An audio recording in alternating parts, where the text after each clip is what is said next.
আসসালামু আলাইকুম এভরিওয়ান। এই সমস্যাটা দেখো, এখানে বলছে ইন্টিগ্রেশন অফ সাইন 3x এবং কস 5x। এটাকে আমরা যদি এই ফর্মুলায় অ্যাপ্লাই করতে চাই তাহলে একটা 2 লাগবে। তাহলে 2 কীভাবে আনবো?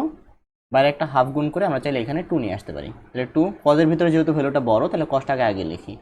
তাহলে কস 5x সাইন 3x, এখানে dx। এখন দেখো 2 কজে সাইন বি, এই যে 2 কজে সাইন বি, এই সূত্রটা।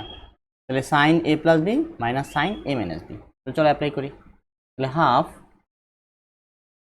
Integration of sine a plus b, sine 5 plus 3 মানে 8, তাহলে 8x minus sine a minus b, তাহলে সাইন এইটা মাইনাস এটা, তাহলে 2x, আর এখানে dx।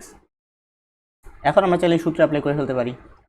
সাইন এক্স এর ইন্টিগ্রেশন হলো মাইনাস কজ এক্স, এখানে 8 যেহেতু সহগ তাহলে 8 দ্বারা ভাগ হবে, তাহলে মাইনাস 1/8 কস 8x। আবার সাইন এক্সকে যদি আমরা ইন্টিগ্রেশন করি মাইনাস সাইন কজ এক্স আসবে, মাইনাস আর মাইনাসে প্লাস হয়ে যাবে, 2 ভাগ হয়ে যাবে, কস 2x প্লাস সি। এটি হলো আমাদের সঠিক উত্তর।